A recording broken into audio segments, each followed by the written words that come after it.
Welcome to J news. ముందుగా headlines చూద్దాం. BC reservation bill కేంద్రం విస్మయానికి గురి చేస్తోందని భట్టి ఫైర్. కేంద్రం అలసట ప్రజాస్వామ్యానికి అవమానమని భట్టి విమర్శ. బీసీల హక్కుల కోసం రాష్ట్ర ప్రజలు ఐక్యంగా నిలవమని కోరిన భట్టి. చట్టబద్ధీకరణలో ఆలస్యం రాష్ట్ర ఉద్యమాన్ని మరింత ముద్ర చేస్తుందని హెచ్చరిక. నకిలీ మద్యం వ్యాపారం కూటమి ప్రభుత్వ అండతో సాగుతోందని నాని ఫైర్. పర్మిట్ రూమ్ పేరుతో కోట్ల రూపాయల వసూలు జరుగుతున్నాయని ఆరోపణ. క్యూఆర్ కోడ్ డ్రామాతో ప్రజా ఆరోగ్యం ప్రమాదంలోకి నెట్టారని విమర్శ. రాజకీయ ప్రయోజనాల కోసం మద్యం వ్యాపారం పెంచుతున్నారంటూ మండిపడ్డ నాని. విజయోత్సవాల వెనుక వసూళ్లు ఉన్నాయంటూ హరీష్ విమర్శలు. 23 నెలల పాలనపై ప్రజల కోసం ఏం చేశారో ప్రశ్నించిన హరీష్. కమిషన్ల గొడవలు, ప్రభుత్వ పనితీరుపై ప్రశ్నార్థక వ్యాఖ్యలు.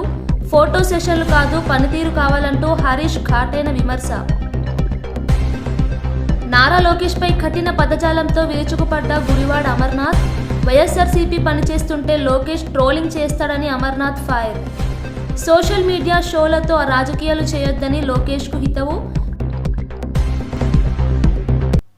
Congress MP Chamala Kiran Kumar Reddy BC reservation బిల్లుపై ఢిల్లీలో చర్చ జరగాలని డిమాండ్ చేశారు. తెలంగాణలో ఆర్ కృష్ణయ్య చేస్తున్న పోరాటం దేశవ్యాప్తంగా బీసీలకు ప్రేరణగా నిలుస్తోందని పేర్కొన్నారు.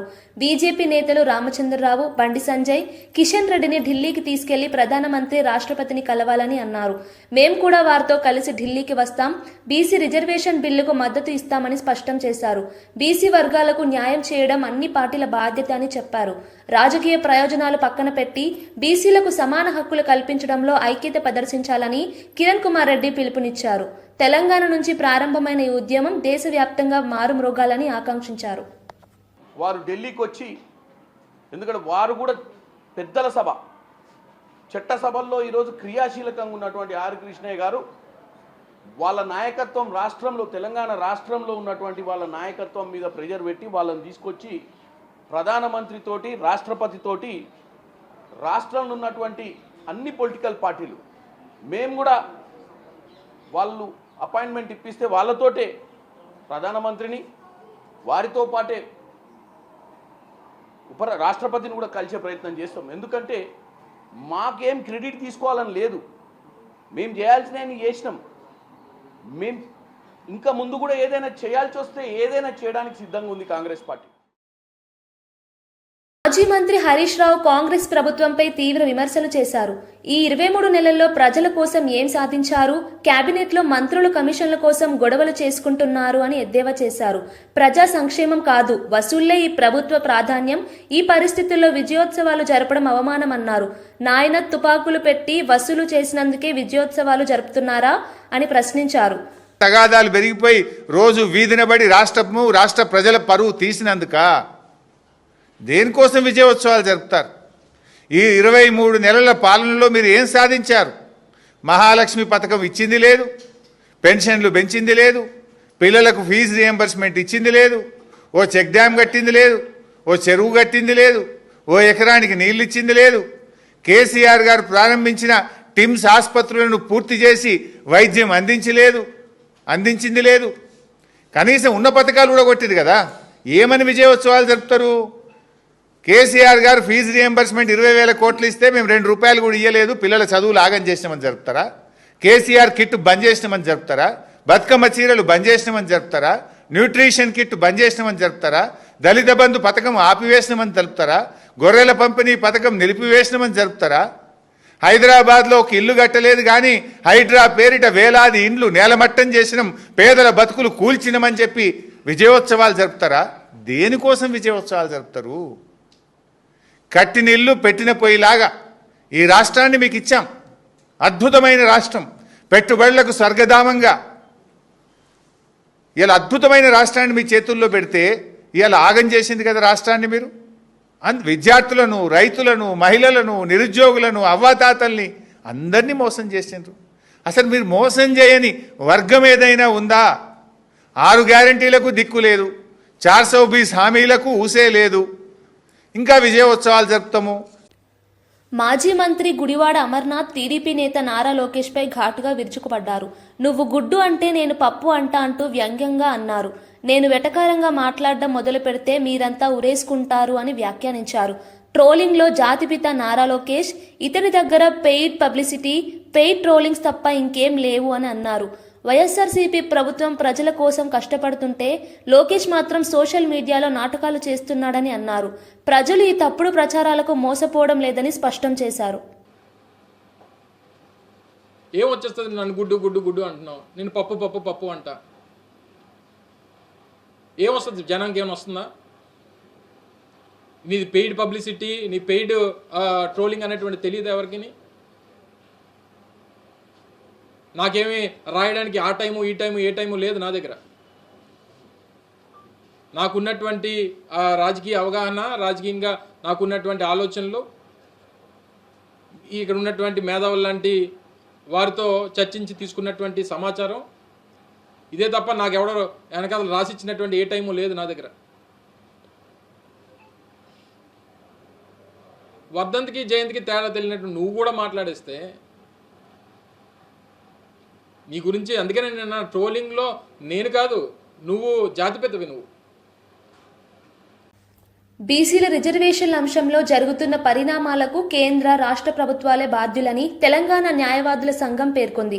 సంఘం నాయకుడు జక్కుల వంశీకృష్ణ మాట్లాడుతూ ప్రభుత్వాలు బీసీలకు న్యాయం చేయడంలో విఫలమయ్యాయి. బీసీల సామాజిక న్యాయం కోసం జరుగుతున్న పోరాటంలో మేము కూడా భాగస్వాములమని అన్నారు. ఈ నెల 18న జేఏసీ పిలుపు మేరకు రాష్ట్ర వ్యాప్తంగా జరిగే బంద్కు తమ సంఘం సంపూర్ణ మద్దతు ఇస్తుందని వెల్లడించారు. బీసీల రిజర్వేషన్ బిల్లు ఆమోదించడంలో రాజకీయాలు చేయకూడదని ప్రభుత్వాలను హెచ్చరించారు. బీసీ వర్గాల హక్కుల కోసం చట్టబద్ధమైన పోరాటం కొనసాగుతుందని తెలిపారు. న్యాయం సాధించే వరకు వెనక్కి తగ్గబోమని స్పష్టం చేశారు. పొలిటికల్ రిజర్వేషన్, లోకల్ బాడీస్ గురించి రిజర్వేషన్ కానీ ఎక్కడ మాట్లాడలేదు. సో మేము ఏం చెప్తున్నామంటే ఇప్పుడు తెలంగాణ రాష్ట్రంలో ఎంపారికల్ డేటా కూడా వచ్చింది. ఆ డేటా ప్రకారము 42% ఏదో ఇస్తున్నారు. 42% కూడా మాకు సరిపోదు. అయినా కూడా 42%కి మేము యాక్సెప్ట్ చేసి బీసీ సంఘాలన్నీ కూడా ముందుకొచ్చేసి అరే ఇస్తున్నారు కదా అని అందరూ పండుగ వాతావరణంలో వచ్చిన తర్వాత ఒకటేసారి నిప్పు మీద నీళ్లు పోసినట్టు ఒకటేసారి ఇంట్రీమ్ స్టే వచ్చేసరికి తెలంగాణ రాష్ట్రంలో ఉన్న 2.5 కోట్ల బీసీలందరూ ప్రతిరోజు వాళ్ళు ఏడ్చుకుంటూ కూర్చుంటున్నారు. ఎందుకంటే తెలంగాణ రాష్ట్రంలో ఉన్న ప్రజలందరికీ కూడా నేను ఇక్కడ నుండి విజ్ఞప్తి ఏం చేస్తున్నానంటే రేపు జరగబోయే బంద్కి అందరూ స్వాతంత్రంగా బయటకు వచ్చి మీ దుకాణాలు కూడా అన్ని బంద్ చేసుకోవాలని, మేము మీ వ్యాపారాలు కూడా రేపు సంపూర్ణ మద్దతు పలికి అందరూ బంద్ చేయాల్సిందిగా కోరుతున్నాము. మళ్ళీ కార్యవర్గ సభ్యుని ఏదైతే తెలంగాణ బీసీ చేసి ఇచ్చిన పిలుపు రేపు 18వ తారీఖు బీసీలకి 42 ఈడబ్ల్యూఎస్ ఇచ్చినప్పుడు మాత్రము అది 10 రోజులలో ఇంప్లిమెంటేషన్కి వస్తుంది. అదే 40% వచ్చినప్పుడు ఇన్ని అడ్డంకులు వస్తాయి. అక్కడ తెలంగాణ జాగృతి అధ్యక్షురాలు కల్వకుంట్ల కవిత సమక్షంలో ఉప్పల్, నాంపల్లి, చార్మినార్ నియోజకవర్గాలకు చెందిన పలువురు నాయకులు పార్టీలో చేరారు. ఈ సందర్భంగా గ్రామీణ వైద్యుల సమాఖ్య ప్రతినిధులు కవితను కలిసి తమ సమస్యలను వివరించారు. గ్రామీణ వైద్యులపై మెడికల్ కౌన్సిల్ అధికారుల దాడులను కవిత తీవ్రంగా ఖండించారు. గ్రామీణ ఆరోగ్య సేవల్లో వీరి పాత్ర కీలకం, వారి సేవలకు గుర్తింపు ఇవ్వాలి అని డిమాండ్ చేశారు. జాగృతి కేవలం సాంస్కృతిక సంస్థ కాదు, ప్రజల హక్కుల కోసం పోరాడే వేదిక అని అన్నారు. గ్రామీణ వైద్యుల సమస్యల పరిష్కారానికి ప్రభుత్వం చర్యలు తీసుకోవాలని కోరారు. ఈ చేరికలతో జాగృతి మరింత బలోపేతం అవుతుందని, తెలంగాణ స్ఫూర్తిని కొనసాగించడంలో కీలకంగా మారుతుందని పేర్కొన్నారు.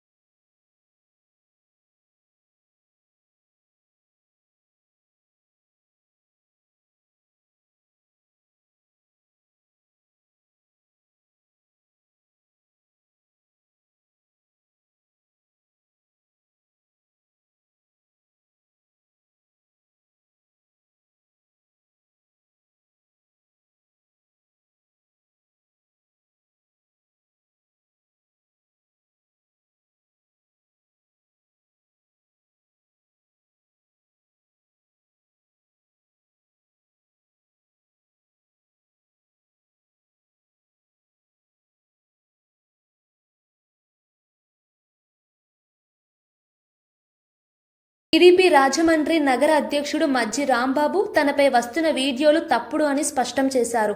అది పూర్తిగా ఆర్టిఫిషియల్ ఇంటెలిజెన్స్తో సృష్టించిన ఫేక్ వీడియో అని అన్నారు. నా రాజకీయ ప్రతిష్టను దెబ్బతీయడానికి, ప్రజల్లో నాపై అపవాదం కలిగించడానికి కొన్ని వ్యక్తులు కుట్ర పన్నారు అని పేర్కొన్నారు. మద్యం సిండికేట్లతో మీటింగ్ పెట్టినట్లు ఆరోపణలు పూర్తిగా అసత్యమని తెలిపారు. ఆ వీడియో నిజమని నిరూపిస్తే నేను బాధ్యత వహిస్తానని ధైర్యంగా చెప్పారు. తనపై జరుగుతున్న ఈ తప్పుడు ప్రచారం వెనుక వైసీపీ నేత మార్గాని భరత్ ఉన్నారని ఆరోపించారు. నేను నిజాయితీ గల రాజకీయ నాయకుడిని, నాపై ఏ కుట్ర అయినా నిలబడదు అని అన్నారు. దీనిపై ఇప్పటికీ పోలీసులకు ఫిర్యాదు చేశానని తెలిపారు. ప్రజలకు నిజం తెలిసేలా మీడియా బాధ్యతగా వ్యవహరించాలి అని విజ్ఞప్తి చేశారు. బదనాం చేయడానికి వాళ్ళు ఎందుకున్న వ్యూహం అని ఈ సందర్భంగా తెలియజేసుకుంటూ, నేను ఆనంద్ రెయిన్స్లో మీటింగ్ పెట్టినట్టు అందరినీ పోగు చేసినట్టు ఆ వదంతులు వచ్చాయి. నేను 39 మంది లైసెన్సీని ఎప్పుడు కూర్చోబెట్టాను ఆనంద్ రెయిన్స్లో ఎప్పుడు మీటింగ్ అయిందన్నది నాకు సమాధానం వాళ్ళు చెప్పాలని చెప్పి ఈ సందర్భం కోరుకుంటున్నాను. అలాగే డిపార్ట్మెంట్ వారిని కూడా అక్కడ పిలిచి మాట్లాడినట్టు కూడా వాయిస్ వచ్చింది. ఇవన్నీ కూడా కరెక్ట్ కాదు. ఈ 3 ఆనంద్ రెయిన్సే కాదు, గత 5 నెలలు 6 నెలల నుంచి కూడా ఎక్కడైనా సరే నేను మీటింగ్ పెట్టినట్టు కానీ, ఒక రూమ్ తీసుకున్నట్టు కానీ, ఒక హాల్ తీసుకొని మీటింగ్ పెట్టినట్టు కానీ రుజువు చేస్తే వీటన్నింటికి పరిణామానికి నేనే బాధ్యతను ఒప్పుకునే పరిస్థితి ఉంది. కానీ నాకు సంబంధం లేని విషయం ఇది. టోటల్గా ఆర్టిఫిషియల్ ఇంటెలిజెన్సీ AI ద్వారా చేసిందని చెప్పి నేను మీ అందరికీ తెలియపరుస్తున్నాను. దాని నిమిత్తం నా మీద అభియోగం చేసింది ఎవరో, నా వీడియో ప్రచారం చేసిన వాళ్ళని ఎవరో పట్టుకోమని నిన్న 3 టౌన్ పోలీస్ స్టేషన్కి వెళ్ళి, ప్రకాష్ నగర్ పోలీస్ స్టేషన్కి వెళ్ళి కంప్లైంట్ కూడా పెట్టాను.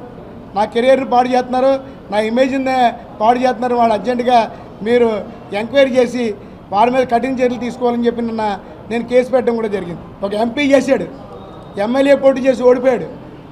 ఇవాళ వైసీపీకి ప్రెసిడెంట్గా కొనసాగుతున్నాడు సిటీకి. అదే ప్రెసిడెంట్లో నేను తెలుగుదేశం పార్టీ ప్రెసిడెంట్ అవడం ఆయన జీర్ణించుకోలేకపోతున్నాడు. ఎందుకంటే నా హోదాకి తగ్గట్టు నాకు ప్రెసిడెంట్ ఏంటి, రాంబాబు గారు ప్రెసిడెంట్ ఏంటి అని కూడా ఆయన మైండ్లో ఉండొచ్చు. మొన్న నేను press meet deputy CM Bhatti Vikramarka BC రిజర్వేషన్ల అంశంపై కేంద్ర ప్రభుత్వాన్ని తీవ్రంగా విమర్శించారు. తెలంగాణ అసెంబ్లీలో బీసీ రిజర్వేషన్ బిల్లు ఆమోదించినా కేంద్రంలోని బీజేపీ ప్రభుత్వం చట్టబద్ధం చేయకుండా నెలల తరబడి ఉంచుతోందని అన్నారు. బీసీల హక్కుల సాధనలో కేంద్రం అడ్డుపడుతుండడం ప్రజాస్వామ్యానికి అవమానమన్నారు. కాంగ్రెస్ ప్రభుత్వం బీసీల సామాజిక న్యాయానికి కట్టుబడి ఉంది, కానీ కేంద్రం రాజకీయ లాభాల కోసం ఆటలాడుతోందని అన్నారు. తెలంగాణలో బీసీ వర్గాలు తమ హక్కుల కోసం ఐక్యంగా నిలవాలని పిలుపునిచ్చారు. ఆ బిల్లుకు సంబంధించి గవర్నర్ గారికి పంపిస్తే గవర్నర్ గారు భారత రాష్ట్రపతికి, అంటే భారత ప్రభుత్వానికి, భారతీయ జనతా పార్టీ నాయకత్వంలో ఉన్నటువంటి నరేంద్ర మోడీ గారు ప్రధానమంత్రిగా ఉన్న ఈ ప్రభుత్వం, కేంద్ర ప్రభుత్వానికి ఈ 2 బిల్లులను పంపించడం జరిగింది.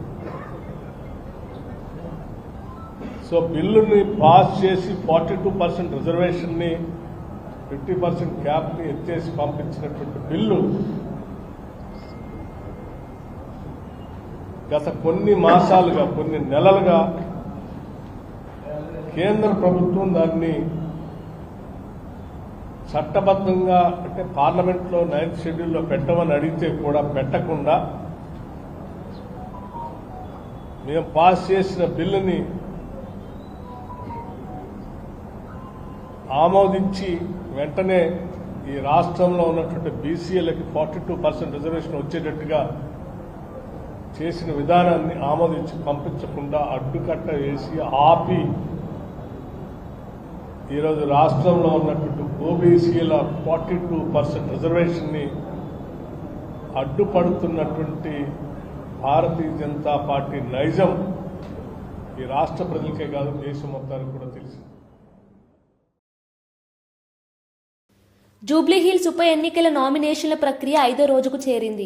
గడిచిన 4 రోజుల్లో 46 మంది అభ్యర్థులు నామినేషన్లు దాఖలు చేశారు. కాంగ్రెస్ అభ్యర్థి కూడా నేడు నామినేషన్ వేయనున్నారు. ఇప్పటికే బీఆర్ఎస్ అభ్యర్థి మాగంటి సునీత తన నామినేషన్ సమర్పించారు. ఈ నెల 21 వరకు నామినేషన్లకు అవకాశం ఉంది.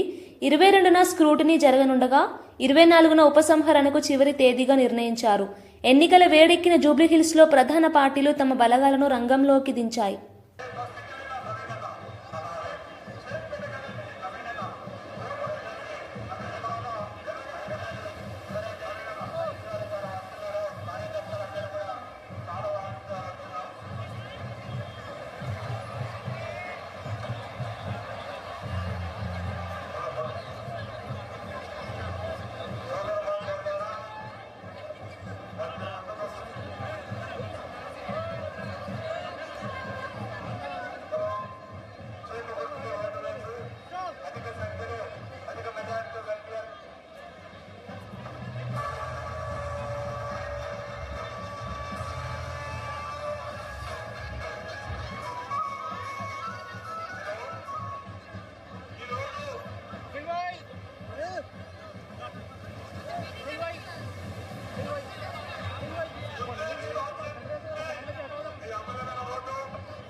ఈరోజు నామినేషన్ దాఖలు చేయడానికి వచ్చినాము.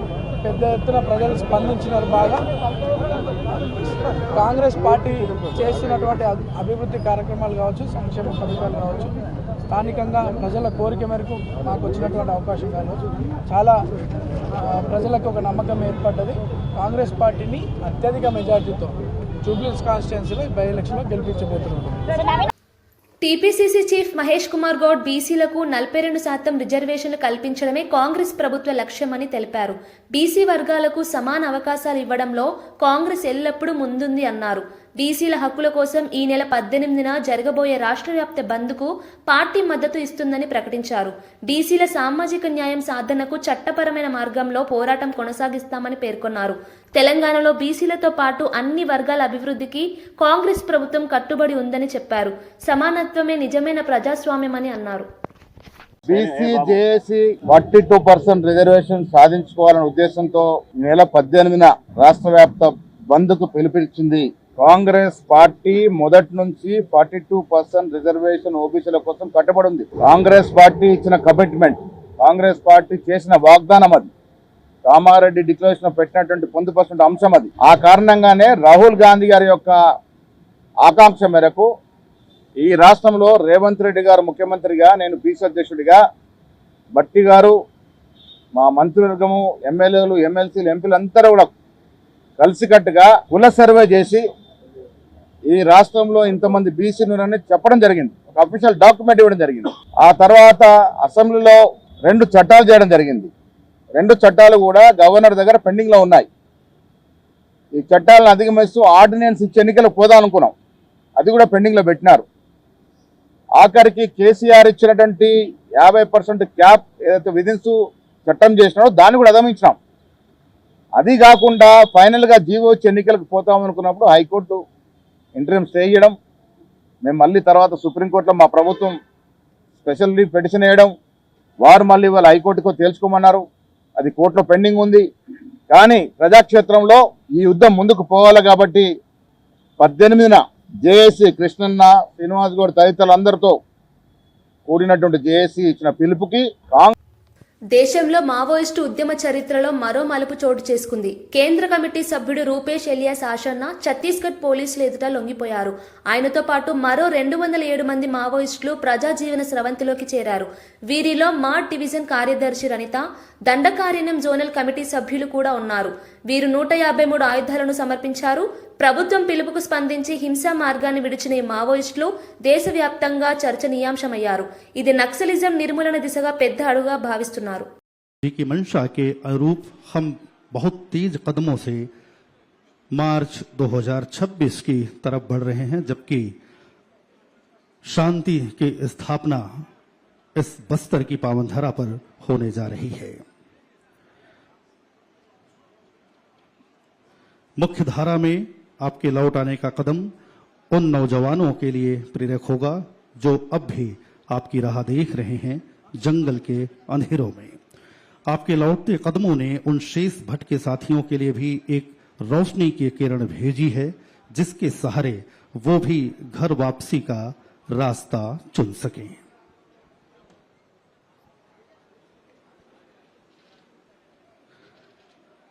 सरकार की व्यापक नक्सल उन्मूलन नीति के उल्लेखनीय परिणाम के चलते दंडकारण्य क्षेत्र के बड़ी संख्या के माओवादी कैडर, जिनमें सेंट्रल कमेटी के सदस्य, DKSZC के सदस्य, डिविजनल कमेटी के सदस्य और अन्य वरिष्ठ माओवादी नेता शामिल हैं, इन्होंने हिंसा का मार्ग छोड़कर सामाजिक मुख्यधारा में वापसी की है. స్థానిక సంస్థల ఎన్నికల్లో 2 పిల్లలుంటే పోటీకి అనర్హత నిబంధనను ఎత్తివేయడం కాంగ్రెస్ ప్రభుత్వం తీసుకున్న వినూత్న నిర్ణయమని మంత్రి పొంగులేటి శ్రీనివాసరెడ్డి తెలిపారు. రైతును రాజును చేయడమే ప్రభుత్వ లక్ష్యమని పేర్కొన్నారు. ఎన్ని ఆర్థిక ఇబ్బందులు వచ్చినా ప్రభుత్వం రైతు పంటలను కొనుగోలు చేస్తుందని చెప్పారు. వర్షాకాలం వరి పంట అద్భుత దిగుబడులు రాబోతున్నాయని వివరించారు. రైతు సంక్షేమానికి తీసుకున్న చర్యలు ఫలిస్తున్నాయని, పంటలు సకాలంలో ప్రభుత్వ కొనుగోలుకు వచ్చేలా చర్యలు తీసుకుంటున్నామని తెలిపారు. ఈ నిర్ణయంతో వేలాది ప్రజలకు రాజకీయ రంగంలో కొత్త అవకాశాలు లభిస్తాయని పేర్కొన్నారు. సహచర మంత్రులందరికీ కూడా ఏవైతే గత ప్రభుత్వంలో ఇద్దరు పిల్లల నిబంధన ఉండేది, ఇద్దరు పిల్లల కంటే ఎక్కువగా ఉంటే లోకల్ బాడీలో అది ఎంపీటీసీ గాని, జెడ్పీటీసీ గాని, వార్డు మెంబర్ గాని, సర్పంచ్ గాని నిలబడే అర్హత ఉండేది కాదు. ఆనాటి ప్రభుత్వం చేసిన చట్టం వల్ల దాన్ని ముఖ్యంగా ఈ రోజు కేబినెట్ లో మా సహచర మంత్రివర్యులు శ్రీహరి గారు వారు మొదట లేవనెత్తిన ఈ అంశాన్ని కేబినెట్ అంతా కూడా సానుకూలంగా స్పందించి దీన్ని ఈ నిబంధనని ఎత్తేయాలని రాష్ట్ర ప్రభుత్వం ఈ రోజు కేబినెట్ నిర్ణయం తీసుకోవడం జరిగింది. అదే రకంగా ఈ ప్రజా ప్రభుత్వంలో ప్రభుత్వానికి కావాల్సిన అనేక సెక్టార్లకు కావాల్సిన ల్యాండ్స్ ను కూడా రాష్ట్ర ప్రభుత్వం వాటి అలొకేషన్ చేయటం జరిగింది. ఉదాహరణకి భద్రాద్రి కొత్తగూడెం జిల్లాలోని ఏనుకూరు మార్కెట్ కమిటీలో జూలూరుపాడు ఆ సెక్టార్ లో ప్రాంతంలో ఉండే జూలూరుపాడులో ఉదాహరణకు ఒక 10 ఎకరాలు అక్కడ అలొకేషన్ చేయటం జరిగింది. ఇట్లా ఒక 7-8 సెక్టార్లకు మీకు డీటెయిల్స్ అన్ని మా వాళ్ళు ఇస్తారు. 7-8 సెక్టార్ కి ల్యాండ్ కూడా అలొకేషన్ చేయటం జరిగింది. దీంతో పాటు ప్రముఖ ఏదైతే నల్సర్ విశ్వవిద్యాలయం లా విశ్వవిద్యాలయం ఏదైతే ఇక్కడ మన దగ్గర ఉందో అక్కడ ఒక 7 ఎకరాల స్థలాన్ని గతంలో ఇచ్చిన దానికి అదనంగా ఒక 7 ఎకరాల స్థలాన్ని కూడా ఈ రోజు ఈ కేబినెట్ లో వారికి మాజీ మంత్రి పేర్ని నాని కూటమి ప్రభుత్వాన్ని తీవ్రంగా విమర్శించారు. ఈ ప్రభుత్వం ఏర్పడిన నాటి నుంచే నకిలీ మద్యం వ్యాపారం పెరిగిపోయిందని అన్నారు. పర్మిట్ రూమ్ పేరిట నగరాల్లో ఒక్కో వైన్ షాప్ నుండి 7 లక్షలు, మున్సిపాలిటీల్లో 5 లక్షల చొప్పుల వసూలు జరుగుతున్నాయని తెలిపారు. ఇప్పుడు క్యూఆర్ కోడ్ పేరిట మరో కొత్త డ్రామా మొదలైంది అని ఎద్దేవా చేశారు. ప్రజల ఆరోగ్యాన్ని రాజకీయ ప్రయోజనాల కోసం ప్రమాదంలోకి నెట్టడం సిగ్గుచేటు అన్నారు. వీళ్ళ చేయి దాటి కల్తీ మద్యం పరిశ్రమలు విచ్చలవిడిగా వేళ్లు అనుకుంటున్నటువంటి పరిస్థితులు చూసి కంగారు వచ్చినట్టుంది. కంగారు వచ్చి ఇప్పుడు కొత్తగా ఈ డ్రామా మొదలుపెట్టారు, క్యూఆర్ కోడ్ డ్రామా. 16 మాసాలుగా మీ దొంగ వ్యాపారం, నకిలీ వ్యాపారం మేమే పట్టుకున్నాం కదా అని ఒక సోగ్గాడు మాట్లాడుతున్నాడు. ఆయన మీరు పట్టుకోలా, ఆ ఫ్యాక్టరీల్లో తయారై ఫ్రాంచైజీల ద్వారా రాష్ట్ర వ్యాప్తంగా ఉన్నటువంటి అన్ని మద్యం దుకాణాలు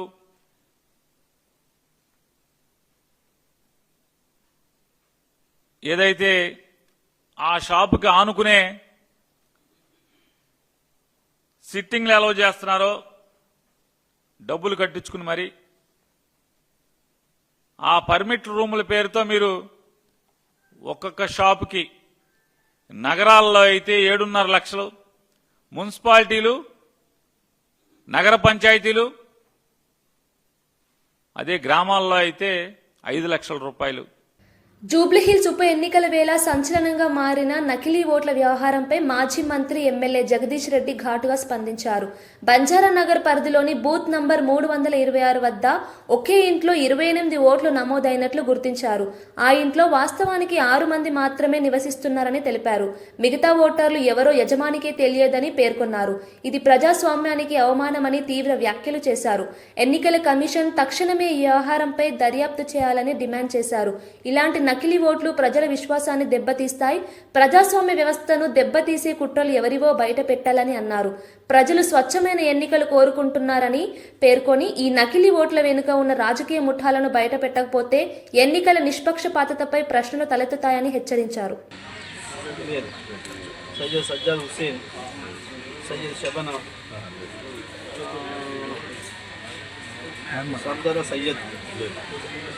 సయ్యద్ జమీన్, ఇందిరా మారేపల్లి వాళ్ళు ఆల్రెడీ వెళ్తున్నారో వెళ్ళిపోతారు. నజీమా బేగం లేదు, సయ్యద్ రిజ్వానా, ఫాతిమా, బాబ్జీ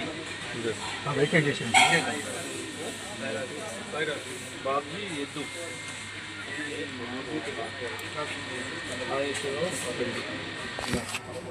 ఉండిపోయినాడా మీ ఇంట్లో? లేదు సార్. ఓకే. ఉదయ్ కుమార్, దాన్ని రాకృష్ణం, తేజ మారపల్లి ఉండి వెళ్ళిపోయారు. ఓకే. వైష్ణవి భాగవతుల లేరు. వృక్షాల వంశీకృష్ణ ఉన్నాడు, శ్రీ విద్య లేదు, రమేష్ పాశ్వాన్ లేదు. సో ఇప్పుడు మీ ఇంటి పేరు మీద ఇన్ని ఓట్లు ఉన్నాయి, 1 2 3 4 5 6 7 8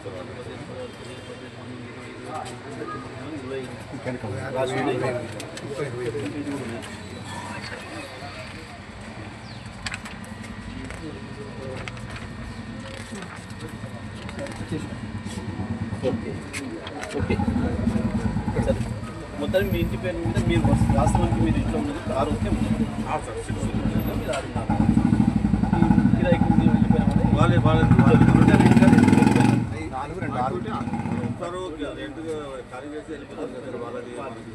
మిగతా ఇవన్నీ కూడా ఫేక్ ఉంటాయి, మీకు తెలియదు రాష్ట్రం తెలియదు. డిపార్ట్మెంట్ అలా పోలీస్ డిపార్ట్మెంట్ మనోళ్ళు విశాఖ సింహాచలం శ్రీ వరాహ లక్ష్మీ నరసింహస్వామిని ఎమ్మెల్యే గంటా శ్రీనివాసరావు దర్శించి ప్రత్యేక పూజలు చేశారు. ఆలయ అర్చకులు పూర్ణ కుంభంతో స్వాగతం పలికారు. దర్శనానంతరం ఆలయ అభివృద్ధి, భక్తుల సౌకర్యాలపై అధికారులతో సమావేశమయ్యారు. ఆలయంలో జరుగుతున్న పునరుద్ధరణ పనులను పరిశీలించారు. భక్తుల కోసం మరిన్ని సౌకర్యాలు కల్పించేందుకు ప్రయత్నిస్తామని తెలిపారు. సింహాచలం విశాఖపట్నం ఆధ్యాత్మిక గుర్తింపు, ఈ క్షేత్రం విశ్వాసానికి ప్రతీక అని అన్నారు. దర్శనానికి వచ్చిన భక్తులు ఎమ్మెల్యేను కలిసి తమ సమస్యలను వివరించారు. ఆయన వెంట స్థానిక నేతలు, అధికారులు ఉన్నారు. దర్శన సందర్భంలో భక్తులు స్వామివారికి ప్రత్యేక సేవలు సమర్పించారు. ఇది చేయక ముందు ఇలా ఉండింది, చేసిన తర్వాత ఇలాగ అంటే ఒక కొత్త ఈ రోజు మనం ప్రారంభం చేసుకున్న టెంపుల్ ఎలా ఉంటుందో అంత బ్రాండ్ న్యూగా బ్రైట్ గా చక్కగా ఆ దేవుడికి మనం చేసుకునే అవకాశం మనకి కలిగింది. దాన్ని కూడా మా వాళ్ళు సక్సెస్ఫుల్ గా యాక్చువల్గా చూస్తూ ఉంటాం, ఏదైనా ఒక స్టిపులేట్ టైం ఇస్తే దాన్ని మళ్ళీ అయిపోయినాక ఎక్స్టెండ్ చేసుకుంటూ 2 ఏళ్ళు 3 ఏళ్ళు కడుతూ ఉంటుంది. కానీ ఇక్కడ దేవుడి కార్యక్రమం ఎంత బాగా చేశారంటే ఆ రోజు మనం ఎంఓయూ చేసుకున్నప్పుడు యాక్చువల్గా 9 months కంప్లీట్ చేస్తూ ఉంటాం.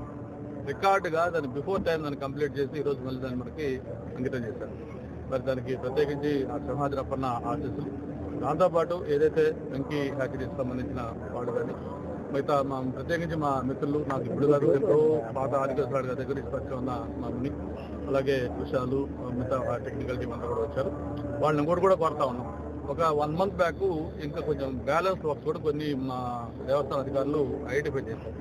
ముఖ్యంగా కార్నర్స్లో కొద్దిగా లీక్లు, డోమ్ పైన చిన్న బ్యాక్, ఇటువంటివన్నీ ఉండి అవి కొంచెం ముందే చెప్పుంటే అవి కూడా యాక్చువల్లీ ఇప్పుడు కంప్లీట్ చేసి ఉండేవాళ్ళు. కొంచెం కంప్లీట్ అయిపోయి చెప్పారు కాబట్టి మళ్ళీ ఒకసారి ముందుగా రిక్వెస్ట్ చేస్తాం, వాళ్ళ విషయాలు కానీ వాళ్ళకి రిక్వెస్ట్ చేస్తే.